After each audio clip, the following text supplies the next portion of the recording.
pembicaranya akan menyampaikan argumentasinya oleh pembicara pertama, mungkin yang di tengah ya. Terus nanti juga di sesi kedua, selanjutnya tim kontra juga akan menyampaikan argumentasinya oleh pembicara pertama. Baiklah Bapak Ibu semua, kepada tim pro, tim keeper siap? Ya, kepada tim pro untuk menyampaikan argumentasinya dimulai dari sekarang. Keadilan yang sesungguhnya akan menciptakan suatu keharmonisan dan tentunya akan mencegah daripada suatu perpecahan. Assalamualaikum warahmatullahi wabarakatuh. Shalom, Om Swastiastu, Namo Buddhaya, salam kebajikan. Kepada Dewan Juri serta Sivitas Akademika sekalian yang kami hormati, tak lupa kepada tim lawan yang sangat kami banggakan.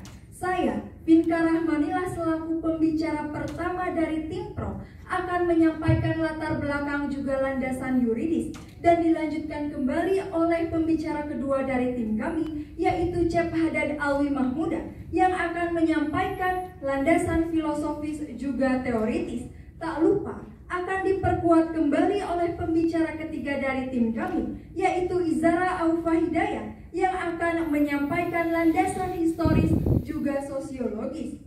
Kami selaku tim pro menyetujui adanya mosi perdebatan kali ini yang berbunyi penghapusan presidensial threshold dalam pemilu presiden dan wakil presiden pada tahun 2024. Rekan-rekanku sekalian, pencalonan presiden dan wakil presiden di Indonesia dibatasi dengan adanya ketentuan syarat presidensial threshold atau adanya ambang batas pemilu, yang mana syarat presidensial threshold ini kemudian diatur di dalam pasal 222 Undang-Undang Nomor 7 Tahun 2017. Tentu dengan adanya ambang batas tersebut, kami menyetujui mosi perdebatan dengan menghapuskan adanya presidensial threshold dalam pemilu pada tahun 2024 tersebut. Dasar kuat yang ada pada pasal 6A ayat 2 yang berbunyi pasangan calon presiden dan wakil presiden diusulkan oleh partai politik atau gabungan partai politik peserta pemilihan umum sebelum pelaksanaan pemilihan umum. Maka ketika pasal 6A ayat 2 tersebut hendak diartikan secara gramatikal, maka seharusnya ambang batas tersebut haruslah dihapuskan Dewan Juri yang terhormat, agar nantinya setiap partai politik memiliki kesempatan yang sama untuk mengusungkan calon terbaiknya, sehingga pengimplementasian daripada pasal 28D ayat 1 yang pada intinya menjelaskan bahwa setiap orang dijamin untuk perlakuan yang sama di depan hukum, serta pasal 28D ayat 3 yang berbunyi setiap warga negara berhak memperoleh kesempatan yang sama dalam pemerintahan, dapat tercipta suatu keadilan yang menyeluruh dan sesungguhnya.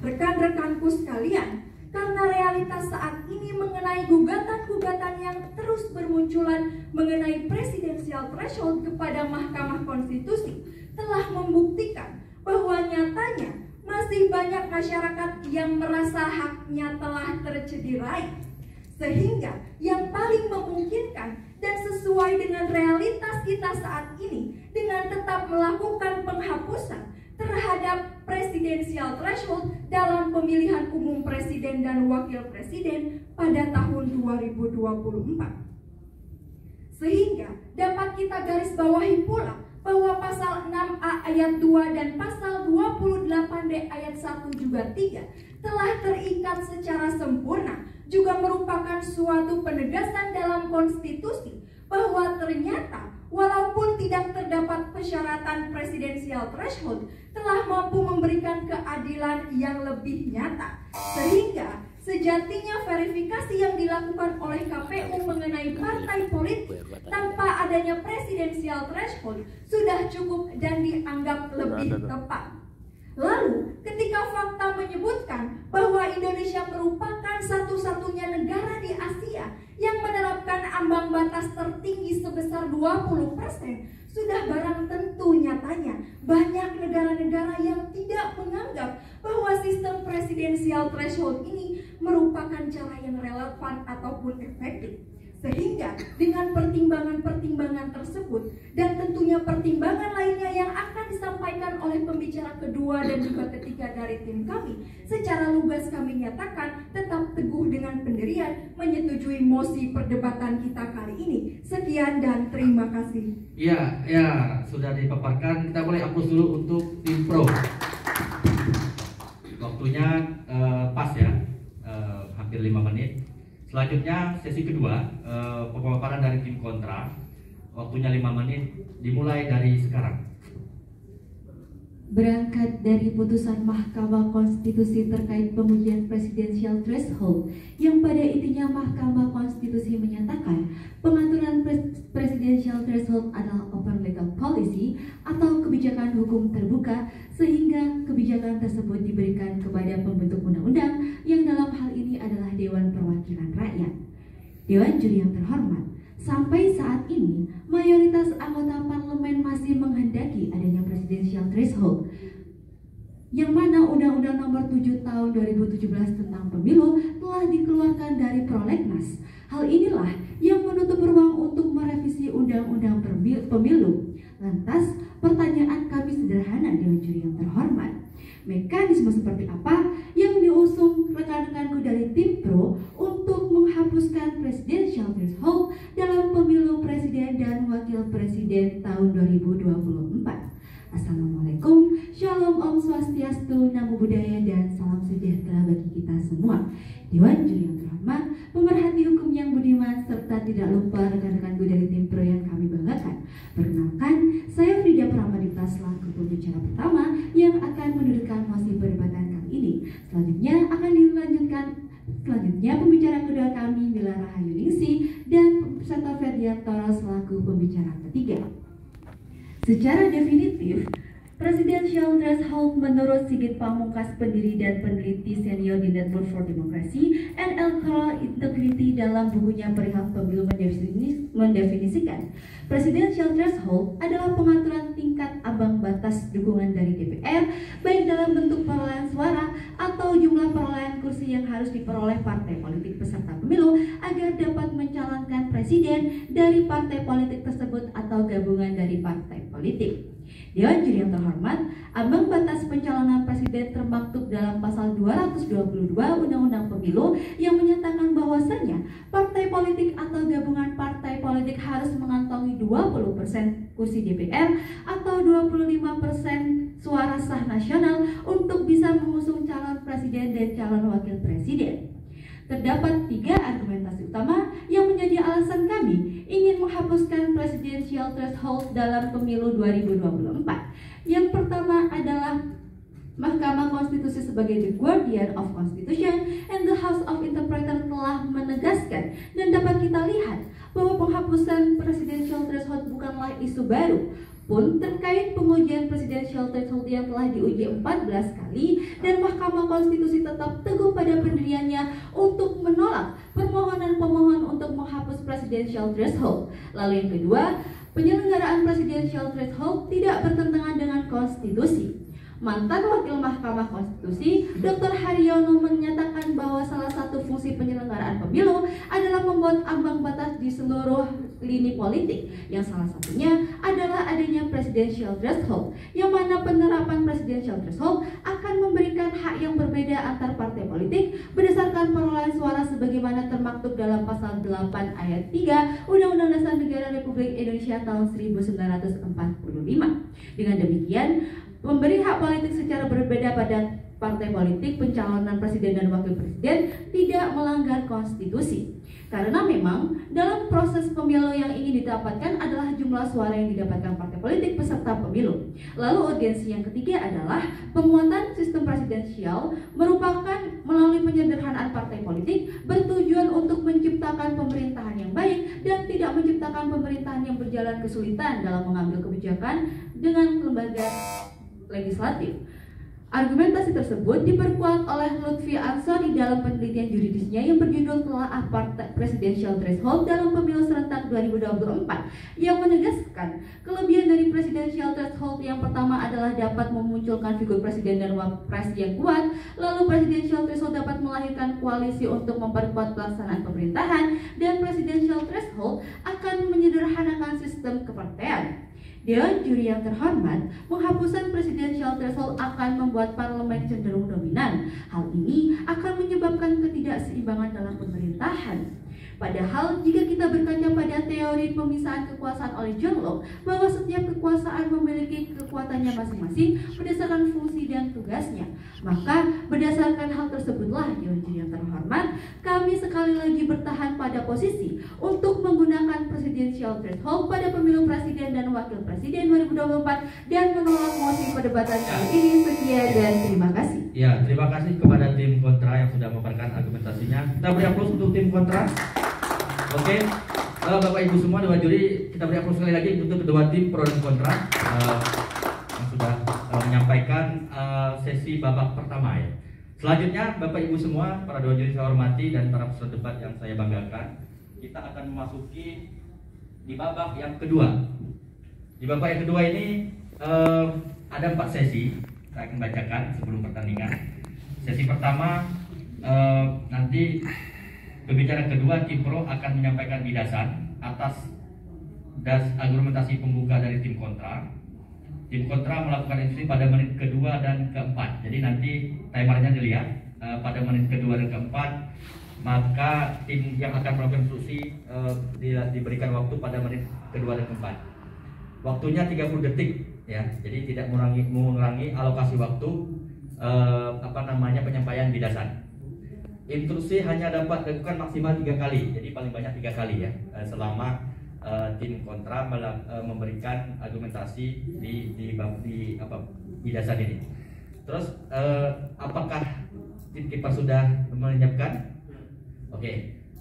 Begitu juga nantinya di sisi 2 ya, karena tadi yang pro, yang kontra, di sisi 2 yang pro. Nah, terus untuk sesi ketiga saya bacakan. Sesi ketiga, pembicara tim ketiga yang tim pro memberikan bantahan atas bidasan tim kontra. Jadi nanti dia begitulah, misalnya pro dulu, kontra, alokasi waktunya sama 30 detik maksimal, boleh melakukan interupsi hanya 3 kali. Berikutnya juga di sesi keempat, yaitu pembicara ketiga, nanti karena sudah ditentukan pembicara 1, 2, dan 3, sama dia akan memberikan interupsi sebanyak 3 kali dalam waktu maksimal 30 detik. Bapak Ibu semua, sebelum kita memulai di babak kedua, kita beri aplaus dulu kepada kedua peserta, baik pro dan kontra, biar semangat. Yang pertama, saya berikan kesempatan kepada tim pro untuk menyampaikan bidasan. Waktunya 5 menit, dimulai dari sekarang. Alih-alih ingin mewujudkan aspirasi, partai politik malah menjadi rumah nyaman bagi oligarki. Assalamualaikum warahmatullahi wabarakatuh. Dewan Juri yang arif dan bijaksana, serta pemerhati pemilu yang terpelajar. Sebelum masuk pada bangunan argumentasi kami akan meluruskan kekeliruan yang telah disampaikan oleh pembicara pertama dari tim kontra. Yang pertama, tim kontra selalu mendalilkan adanya putusan MK yang selalu menolak gugatan masyarakat. Hal ini justru kita pahami secara seksama bahwasanya MK sebagai the guardian of constitution maupun the guardian of demokrasi seharusnya memperhatikan apabila selalu ada gugatan masih ada tercederai dari hak konstitusional warga negaranya. Hal ini sejatinya MK sebagai the guardian of demokrasi harus memperhatikan bahwasanya harus ditemukan keadilan dalam demokrasi. Karena Hendro Nur Cahyo dalam bukunya Filsafat Demokrasi mengatakan justice saves absolutely. If democracy does not bring justice, we don't need democracy at all. Artinya dalam hal ini ketika masih ada gugatan yang dilangsungkan kepada MK, masih adanya pelanggaran hak konstitusional kepada warga negara. Silakan Dewan Juri. Masih hangat di tengah kita, pembicara pertama dari rekan-rekan tim pro menginginkan adanya keharmonisan. Namun hal tersebut justru tidak dapat diwujudkan ketika justru ingin menghapuskan presidential threshold. Dewan Juri terhormat. Buktinya pada Pilpres dan Pileg tahun 2004 yang mana SBY dan JK tak mampu menjalankan roda pemerintahan yang baik karena sering terjadi deadlock di antara DPR dan Presiden. Dewan Juri terhormat. Hal inilah yang membuktikan adanya presidential threshold presidensial ketika dihapuskan justru tidak menimbulkan keseimbangan antara DPR dan Presiden. Ya, Pak. Dewan Juri yang terhormat menjawab kekhawatiran dari tim kontra. Sejatinya Aaron Lispard dalam bukunya Electoral System dan Party System memberikan peringatan kepada penguatan sistem presidensial apabila terlalu kuat akan cenderung menjadi otoriter. Apabila kita melihat konfigurasi politik hasil parlemen saat ini cenderung akan membuat pemerintahan menjadi gemuk baik di legislatif maupun eksekutif karena partai koalisi terlalu gemuk dalam konfigurasi politik saat ini. Apabila tadi tim kontra mendalilkan presiden yang terjadi antara Jokowi, SBY dan juga JK itu sudah tidak relevan apabila kita meninjau penguatan sistem presidensial saat ini. Melanjutkan bangunan argumentasi kami, apabila tim kontra menantang kami bagaimana cara untuk kembali memasukkan RUU pemilu dalam prolegnas, tentunya hal ini merupakan political will. Dalam hal ini apabila legislatif memperhatikan keresahan masyarakat dan juga kepentingan aspirasi masyarakat, tentu dalam hal political will yang baik, hal ini dapat dikemasukan kembali kepada prolegnas. Interupsi dari tim kontra. Dewan Juri, ketika rekan-rekan mengagungkan terkait Mahkamah Konstitusi sebagai the guardian of the Constitution, pun MK juga selaku the interpreter of the Constitution, selaku penafsir tunggal konstitusi, telah meneguhkan pendiriannya terhadap penolakan penghapusan presidensial threshold dengan dasar dan alasan-alasan yang kuat yang terhormat. Lantas, apa urgensi rekan-rekan? Sampai detik ini pun, rekan-rekan belum mampu menjawab apa yang menjadi pertanyaan kami, mekanisme seperti apa penghapusan presidensial threshold dapat dihapuskan tanggal 24. Dewan Juri yang terhormat, sekali lagi apabila masih ada masyarakat yang menginginkan adanya gugatan penghapusan terhadap presidensial threshold, artinya keadilan dalam demokrasi belum ditemukan. Dalam hal ini sekali lagi kami tekankan bahwasanya pembatasan terhadap setiap orang untuk mencalonkan hanya karena ada pembatasan yang pada sejatinya apabila kita meninjau makna daripada suatu konstitusi menurut Kassewer dalam diubah melalui formal amendment atau judicial interpretation, tapi yang dimaksud oleh tim kontra tentu merupakan judicial interpretation. Dari tim kontra. Yang terhormat, presidensial threshold tidaklah hadir untuk menghambat setiap orang untuk mencalonkan diri sebagai capres ataupun cawapres, dikarenakan dengan adanya presidensial threshold tidak ada penghapusan nuansa unsur demokrasi di Indonesia, karena dalam negara demokrasi hak politik rakyat tidak dilegasikan kepada parpol sebagai suprastruktural politik yang keberadaannya disebut secara eksplisit beserta hak-haknya oleh konstitusi. Dewan Juri yang terhormat, menurut John Rawls dalam bukunya Theory of Justice bahwa hak politik itu harus unsur utama yang paling dijamin dalam suatu negara hukum.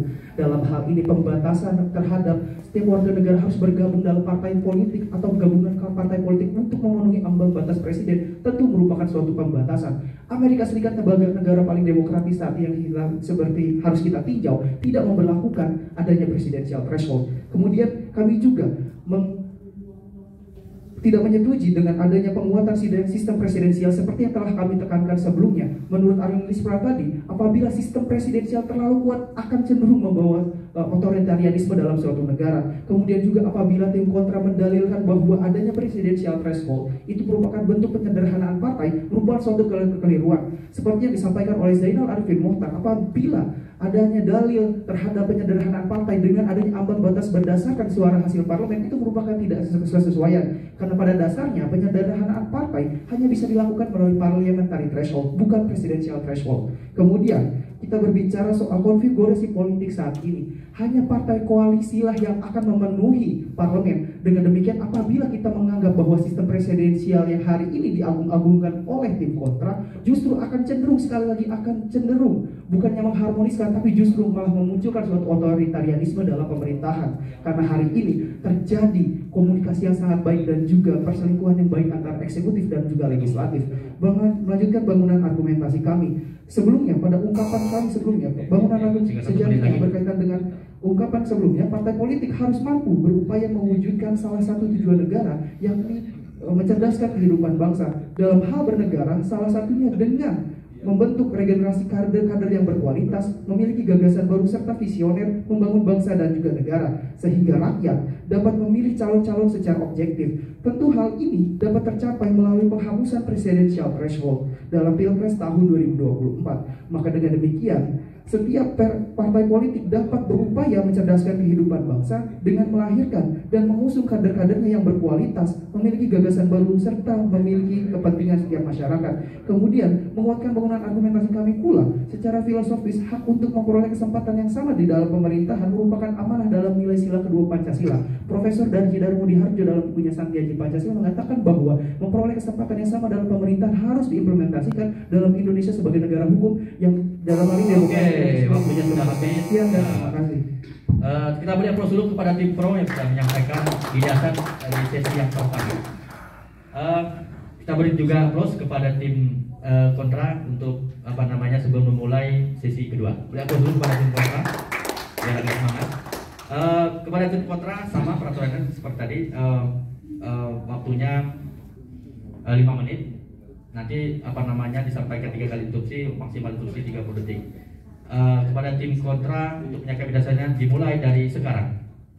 Joseph Salpeter, profesor di Harvard University, sekaligus mantan Menteri Keuangan Jerman dan Austria, dalam buku yang berjudul Kapitalisme, Sosialisme, dan Demokrasi pada halaman 18 menyebutkan bahwa pemilihan umum merupakan sebuah arena yang mewadahi kompetensi antara aktor-aktor politik yang meraih kekuasaan partisipasi politik rakyat sekaligus sebagai sarana atas pelaksanaan kedaulatan rakyat di mana rakyat mendelegasikan hak politiknya kepada wakil-wakilnya untuk menjalankan pemerintahan. Oleh karena itu, Dewan Juri yang terhormat, presidensial threshold hadir sebagai syarat agar calon presiden nantinya mendapatkan dukungan dari mayoritas suara rakyat yang diwakilkan melalui partai politik dan suara Dewan Perwakilan Rakyat dalam pemilu. Assalamualaikum warahmatullahi wabarakatuh. Salam kesejahteraan untuk kita semua. Izinkanlah saya, Mila Rahayu sebagai pembicara 2. Sebelum kembali dan memasuki bangunan argumentasi kami, izinkanlah saya untuk melakukan dan menunjukkan titik-titik poin kesalahan dalam berargumentasi yang telah disampaikan oleh pembicara pertama maupun pembicara kedua dari tim pro.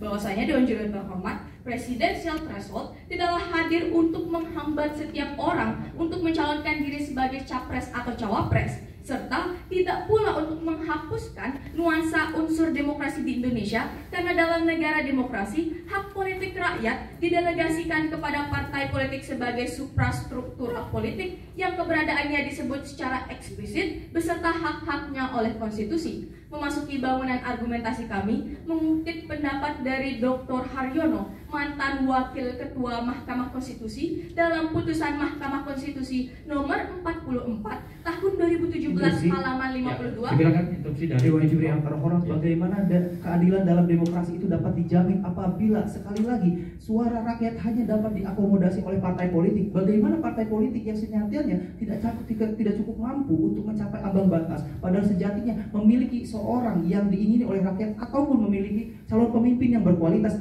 hanya dibatasi karena adanya presidensial threshold ini? Dewan Juri yang terhormat, justru pengadaan presidensial threshold diadakan untuk memberikan potensi-potensi kepada calon atau kader partai politik yang berkualitas.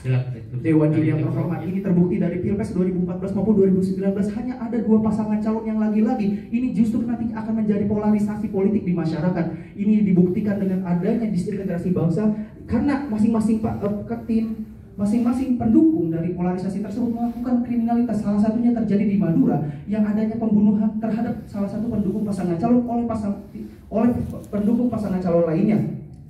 Dewan Juri yang terhormat, presidensial threshold tidaklah seburuk yang teman-teman pro katakan. Buktinya, Presiden Jokowi yang berhasil memenangi Pilpres melalui sistem presidensial threshold dalam kabinet pertamanya berhasil memasukkan beberapa akademisi sebagai menteri-menteri seperti Nadiem Makarim, Bu Susi Pujiastuti, dan juga waktu itu Anies Baswedan yang berasal dari non-kader politik. Oleh karena itu, Dewan Juri yang terhormat. Ya, terus silakan tim pro. Lalu bagaimana tim kontra dapat menjawab tentang fakta yang telah disampaikan tadi oleh pembicara kami tentang adanya kriminalisasi yang ternyata timbul daripada adanya sistem presidensial threshold ini? Terima kasih.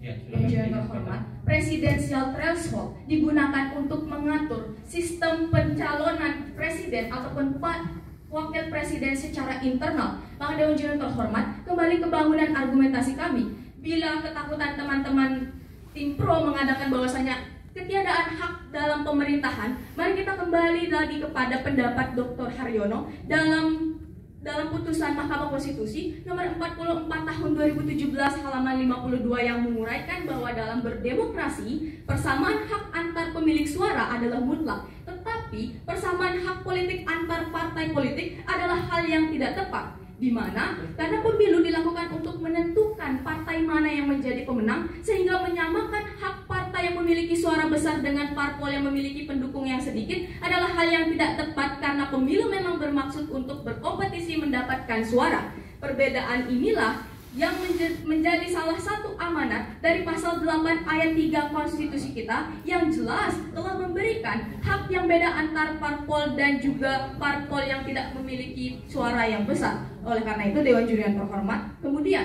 presidensial threshold tidak bertentangan dengan konstitusi. Hal ini dibuktikan dengan putusan-putusan Mahkamah Konstitusi seperti putusan nomor 44 tahun 2017, di mana Mahkamah Konstitusi pada konteks ini berdiri sebagai the guardian and the sole and the highest interpreter of Constitution, tetap konsisten untuk memberadakan dan untuk melanggengkan adanya presidensial threshold. Oleh karena itu, Dewan Juri yang terhormat, kembali lagi ke bangunan argumentasi kami, mengutip pendapat dari Dr. Haryono, mantan Wakil Ketua Mahkamah Konstitusi dalam putusan MK nomor 44 tahun 2017 halaman 52, adanya presidensial threshold yang dianut oleh Indonesia akan melanggengkan prinsip dan sistem presidensial yang dianut oleh Indonesia, karena sistem presidensial akan merubah menjadi sistem parlementer ketika presiden yang terpilih tidak mendapatkan dukungan yang cukup di parlemen, dan akan terjadi politik bargaining yang alot antara eksekutif dengan parpol di parlemen, sehingga pemerintahan akan menjadi tidak stabil karena seringnya terjadi perbedaan pandangan antara presiden dan DPR. Oleh karena itu, Dewan Juri yang terhormat, ketakutan tentang tidak adanya hak untuk maju sebagai capres dan cawapres dibetulkan dan dibenarkan dengan cara perubahan dalam sistem partai politik, dengan cara memberikan threshold ataupun sudah, waktunya sudah cukup, sudah 5 menit. Kita beri aplaus dulu kepada tim kontra. Bapak Ibu semua, Dewan Juri yang terhormat, para hadirin yang saya hormati, selanjutnya kita akan memasuki di babak kedua sesi ketiga. Aturannya sama, waktunya 5 menit. Tapi di sesi ketiga ini nanti pembicara ketiga tim pro akan memberikan bantahan atas bidasan tim kontra selama 5 menit. Instruksinya juga 3 kali, maksimal 30 detik setiap instruksi. Kita beri aplaus dulu kepada tim pro untuk ya semangat pada hari ini semua. Baiklah Bapak Ibu semua, kepada tim pro dimulai dari sekarang. Argumentasi rekan-rekanku dari tim kontra hanyalah berdasarkan atas putusan MK sebelumnya. Namun Dewan Juri yang terhormat, perlu kita ketahui bersama bahwa sejatinya Mahkamah Konstitusi secara terbuka masih membuka kesempatan bagi masyarakat yang ingin mengajukan gugatan atas penghapusan presidensial threshold. Dewan Juri yang terhormat, atas dasar itulah kami di sini sebagai tim pro menyatakan kesetujuan kami terhadap penghapusan sistem presidensial threshold pada pemilu 2024. Assalamualaikum warahmatullahi wabarakatuh. Salam sejahtera untuk kita semua. Shalom, Om Swastiastu, Namo Buddhaya. Dewan Juri yang terhormat, saya di sini sebagai pembicara ketiga dari tim pro yang akan melanjutkan bangunan argumentasi dari pembicara pertama dan pembicara kedua dari tim kami. Dewan Juri yang terhormat, pertama-tama ketika rekan-rekanku dari tim kontra membawa fakta atau data bahwa terjadi disharmonisasi pemerintahan pada masa pemerintahan SBY dan juga JK. Silakan interupsi. Silakan. Tim kontra. Dewan Juri, sampai detik ini pun rekan-rekan belum mampu menjawab apa yang menjadi pertanyaan kami. Hingga pembicara ketiga dari tim pro belum mampu menjawab apa mekanisme rekan-rekan untuk dapat menghapuskan presidensial threshold dalam pemilihan presiden dan cawapres pada tahun 2024.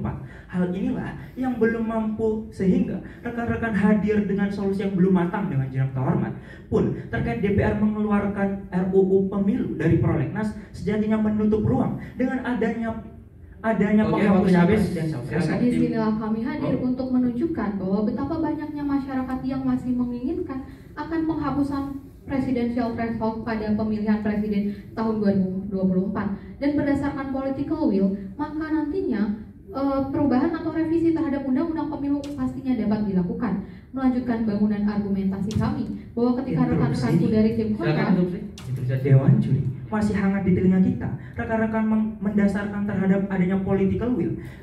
Jelas, pembicara pertama dan kedua dari tim kami telah menegaskan bahwasanya DPR dan pemerintah telah sepakat untuk mempertahankan presidensial threshold pada pemilu presiden dan cawapres pada 2024 dengan jalan terhormat.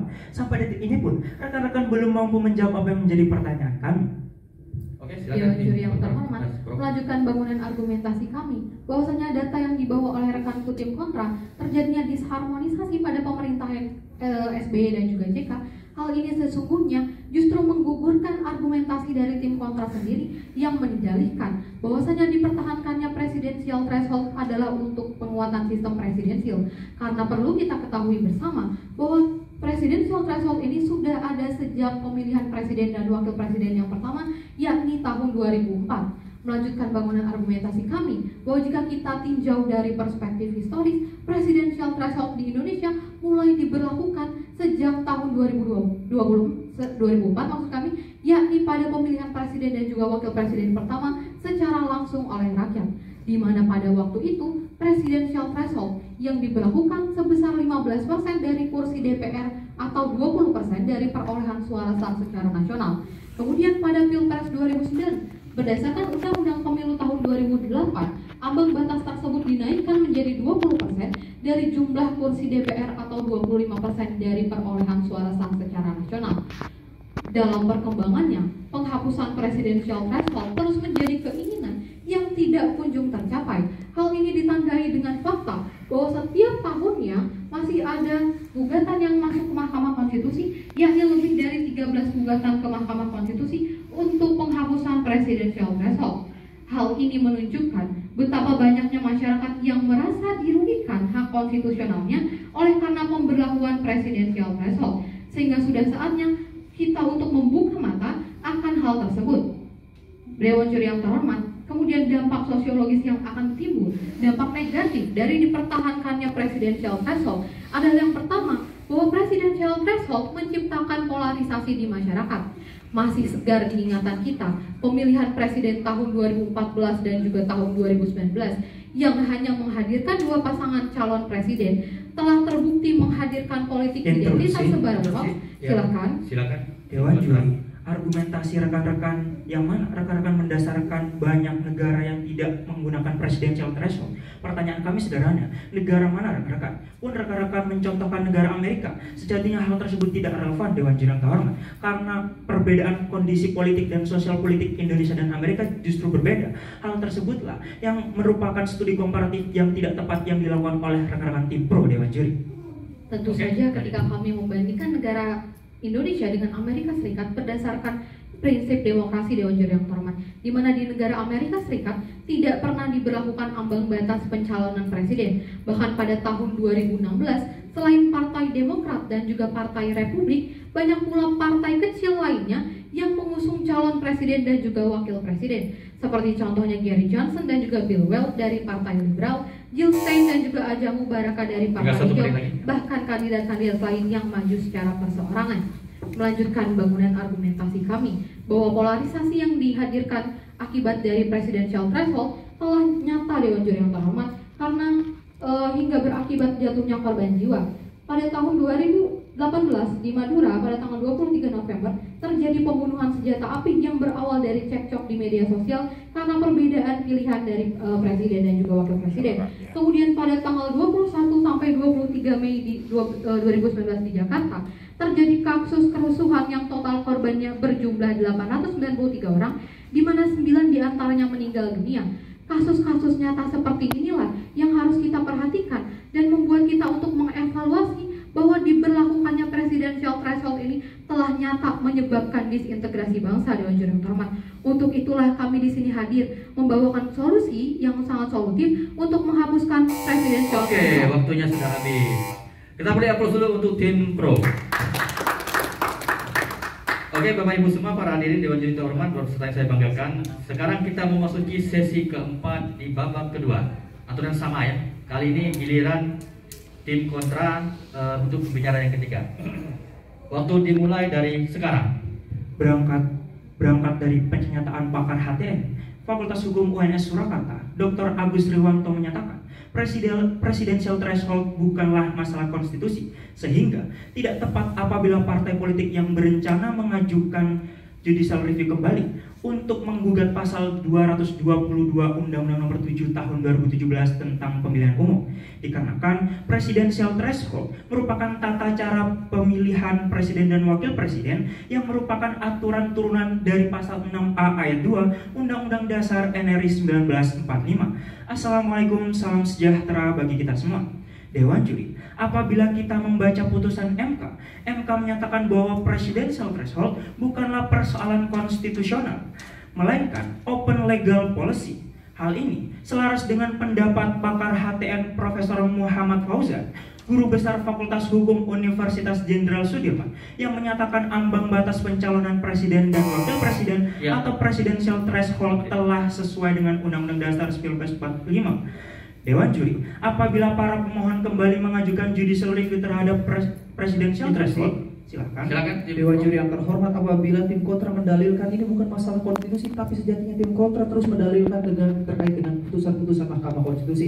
Kemudian yang kedua, kita berbicara soal judicial interpretation. Apabila judicial interpretation yang selalu dibawakan oleh tim kontra, dalam pandangan seperti apa yang akan membuktikan bahwa presidential threshold itu merupakan turunan dari pasal 6 ayat 2 tersebut? Kami pun akan menjelaskan mengapa kami mengatakan permasalahan presidensial threshold bukanlah masalah konstitusional. MK akan tetap menolak dan konsisten pada putusan-putusan yang terdahulu. Apalagi jika dalil-dalil yang dicantumkan dalam judicial review ke MK tidak jauh berbeda dengan penggugat-penggugat sebelumnya. Lantas pertanyaan kami sederhana, apa dalil rekan-rekan ketika rekan-rekan ingin menghapuskan presidensial threshold? Pun pasal 222 Undang-Undang Pemilu yang selama ini silakan itu Dewan Juri yang terhormat, dalam standar pemilu internasional yang diterbitkan oleh dia menyebutkan salah satunya adalah electoral fairness, di mana electoral fairness menghendaki adanya kesamaan seseorang untuk menghendaki kesempatan yang sama di dalam pemerintahan. Dalam hal ini tim kontra sekali lagi belum bisa menjawab judicial interpretation seperti apa yang dilakukan oleh MK terhadap pasal 6A Undang-Undang Dasar, sehingga mendalilkan bahwa presidensial threshold itu dibenarkan dalam hal ambang batas pencalonan seorang presiden. Dalam hal ini sejatinya dalam tertuang berdasar pasal 6A itu yang harus diinterpretasi adalah berdasar gramatika. Terkait pasal 222 yang dipermasalahan rekan-rekan, sejatinya tidak bertentangan dengan konstitusi. Mengapa Dewan Juri terhormat? Dikarenakan pasal 222 Undang-Undang Pemilu juga aturan turunan dari pasal 6A ayat 5 Undang-Undang Dasar 1945. Pasal ini pun mempertegas serta mengatur bahwa tata cara pelaksanaan pemilihan presiden dan wakil presiden lebih lanjut diatur dalam undang-undang, dan Undang-Undang Pemilu adalah implementasinya. Apabila kita membaca secara sistematis pasal 6A ayat 5 Undang-Undang Dasar 1945, tata cara pelaksanaan presiden diatur dalam undang-undang. Jadi presidential threshold merupakan sesuatu hal yang diatur di dalam undang-undang. Sehingga Dewan Juri terhormat, artinya bukan masalah konstitusi, namun bergantung pada si pembentuk undang-undang, dalam hal ini adalah DPR. Adapun alasan kami untuk menolak mosi perdebatan kita kali ini dan mempertahankan presidensial threshold adalah dikarenakan kami tidak menginginkan hasil Pilpres dan Pileg pada tahun 2004 yang membuat hubungan presiden dan DPR tidak harmonis terjadi kembali. Dewan Juri terhormat, silakan. Dewan Juri yang terhormat, data yang dibawakan oleh rekan-rekan justru menggugurkan argumentasinya sendiri karena membuktikan bahwa diberlakukannya presidensial threshold pun tidak dapat mengefektifkan atau memperkuat sistem presidensial, di mana pada saat itu presidensial threshold pun telah diberlakukan. Dewan Juri terhormat, kami pun akan menjelaskan lebih lanjut Dewan Juri terhormat. Ketika itu, tiket untuk kursi RI 1 dan RI 2 diperebutkan oleh 5 paslon capres dan cawapres SBY yang berpasangan dengan Jokowi. Jika berhasil melanggeng ke istana dengan dorongan 3 partai politik kecil, yakni Demokrat, PBB, dan PKPI, walaupun di ronde 2 meraup dengan angka 60,62% suara nasional atas pasangan Megawati Soekarno Putri dan Hashim Muzadi.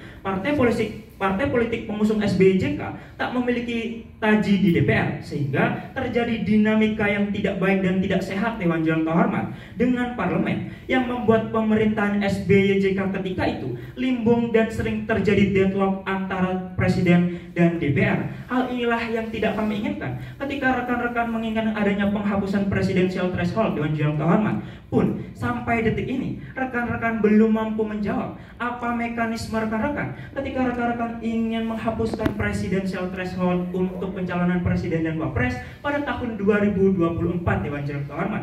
Kami pun telah menjelaskan ketika solusi rekan-rekan adalah ingin merevisi undang-undang pemilu. Sejatinya telah kami jawab, pemerintah dan Dewan Perwakilan Rakyat telah bersepakat masih mempertahankan presidensial threshold pada pemilihan presiden dan wakil presiden tahun 2024, dan DPR telah mengeluarkannya dari prolegnas. Hal inilah yang sejatinya solusi rekan-rekan telah menjadi bumerang untuk argumentasinya sendiri. Pun melanjutkan argumentasi, rekan-rekan pun mengatakan bahwasanya beberapa negara yang tidak melakukan presidensial threshold, tapi rekan-rekan tidak menjelaskan secara rinci negara mana saja yang tidak memberlakukan presidensial threshold, pun hanya mengatakan Amerika. Dan itu pun tidak dijelaskan secara detail, Dewan Juri yang terhormat. Hal ini pun tidak relevan karena studi komparatif rekan-rekan tidak didasarkan kepada situasi politik dan konstelasi kondisi sosial politik di Indonesia dan Amerika itu sendiri. Pun Dewan Juri yang terhormat, ketika rekan-rekan mengatakan bahwasanya Oke, waktunya sudah habis. Dan terima kasih. Kita beri aplaus dulu kepada tim kontra. Bapak Ibu semua, para hadirin dan hadirin yang saya hormati dan para peserta debat yang saya banggakan, kita sudah selesai di babak kedua. Selanjutnya kita akan memasuki di babak ketiga. Di babak ketiga ini kita nanti tim pro dan tim kontra mempertegas atau mempertajam solusi dan rekomendasi sesuai dengan posisinya masing-masing ya, pro dan kontra, dengan alokasi waktu masing-masing 2 menit. Kepada tim pro dimulai dari sekarang. Boleh ulang-ulang. Oke ya, siap ya tim kiper. Oke. Kepada tim pro dimulai dari sekarang. Ketika realitas sudah berkata, maka sudah sepatutnya realitas tersebut diselesaikan dengan tuntas. Ketika penolakan yang dilakukan oleh Mahkamah Konstitusi terus mendapatkan gugatan dari masyarakat tanpa henti, maka sudah jelas bahwa masih banyak masyarakat yang merasa haknya telah tercederai. Rekan-rekanku dari tim kontra menyebutkan bahwasanya presidensial threshold akan membuka peluang kepada setiap orang untuk mencalonkan diri. Namun, tim kontra tidak menjelaskan sistematika daripada presidensial threshold yang disebutnya akan membuka peluang tersebut. Berbeda dengan pemahaman tim kami yang meyakini bahwasanya presidensial threshold hanya akan menciptakan suatu disharmonisasi karena adanya pembatasan pengusungan calon melalui presidensial threshold ini.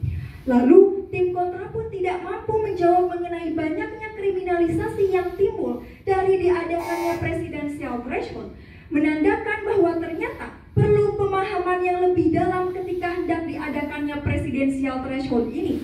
Lalu, sedari tadi kami pun setelah menyebutkan bahwasanya rancangan undang-undang pemilu masih dapat memasuki prolegnas dengan political will.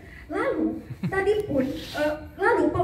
kami pun telah menyatakan bahwasanya Indonesia adalah satu-satunya negara Asia yang melakukan presidensial threshold. Itu menandakan bahwasanya presidensial threshold ini dianggap tidak efektif dalam pemilihan umum. Maka dari itu, kami pun tetap meyakini bahwasanya presidensial threshold harus tetap dihapuskan agar tercipta suatu keharmonisan dalam pemilihan umum presiden dan wakil presiden pada tahun 2024. Sekian dan terima kasih. Ya, cukup ya. Kita beri aplaus dulu kepada tim pro ya. Selanjutnya kita beri kesempatan kepada tim kontra untuk mempertajam analisanya dan menjadi solusi serta rekomendasi. Waktunya selama 2 menit, dimulai dari sekarang. Sampailah di akhir perdebatan, yang mana pembicara pertama, kedua, dan ketiga dari tim kami telah menyampaikan poin-poin argumentasi secara apik dalam ranah filosofis, yuridis, dan sosiologis. Karena tanpa ketiganya hanyalah mayat-mayat hukum. Profesor Sacipto Raharjo. Dewan Juri yang terhormat, pertama, rekan-rekan mengatakan bahwasanya dengan dihapuskannya presidensial threshold yang yang dalam hal ini akan berdampak terhadap disintegrasi bangsa. Namun Dewan Juri yang terhormat, justru dengan adanya penghapusan tersebut dan ketidakharmonisan antara eksekutif dan legislatif, dalam hal ini Presiden dan DPR, justru hal tersebut menjadikan negara yang tidak stabil, Dewan Juri yang terhormat. Lalu yang kedua, rekan-rekan mengatakan bahwasanya hal ini pun terjadinya disharmonisasi. Bagaimana mungkin Dewan Juri yang terhormat? Rekan-rekan mengatakan disharmonisasi ketika rekan-rekan justru menginginkan adanya presidensial threshold untuk dihapuskan. Pun solusi rekan-rekan adalah ingin merevisi undang-undang pemilu, yang mana hal tersebut telah tertutup upayanya, mengingat DPR dan pemerintah telah sepakat mempertahankan presidensial threshold pada pemilu presiden dan wakil presiden pada tahun 2024. Pun hal ini pun rekan-rekan mengatakan terkait adanya political will. Pun kami menjawab, terkait adanya political will, hal ini ditegaskan oleh Mahkamah Konstitusi selaku the interpreter of the Constitution atau penafsir tunggal konstitusi yang telah meneguhkan posisinya bahwasanya presidential threshold tidaklah bertentangan dengan konstitusi. Sejatinya hal inilah menjadi bumerang untuk argumentasi rekan-rekan. Pun sampai hingga detik ini pun Dewan Juri yang terhormat, rekan-rekan belum mampu menjawab apa yang sedari tadi menjadi pertanyaan kami. Mekanisme seperti apa yang rekan-rekan bawa atau rekan-rekan usung untuk menghapuskan presidensial threshold di 2024 sehingga hal tersebut rekan-rekan hadir dengan ketidakmatahan. Waktunya sudah cukup ya. Bapak Ibu semua, selesai sudah pertandingan babak 1, 2 dan 3 pada malam hari ini antara tim Pro dari wakil Universitas Islam Negeri Sunan Gunung Jati Bandung dan tim kontra diwakili oleh Universitas Islam Negeri Maulana Malik Ibrahim Malang, Jawa Timur. Bapak Ibu semua, para hadirin, selanjutnya Dewan Juri akan memberikan penilaian dan melaksanakan rapat kecil selama 5 menit. Nanti para peserta sebelum diumumkan sementara waktu dipersilakan untuk duduk di ke belakang. Nanti setelah Dewan Juri memutuskan siapakah nanti akan menjadi pemenang di antara dua tim ini, nanti para peserta akan kita panggil dan akan kita umumkan selanjutnya. Kepada para peserta dipersilakan untuk duduk di belakang selama 5 menit.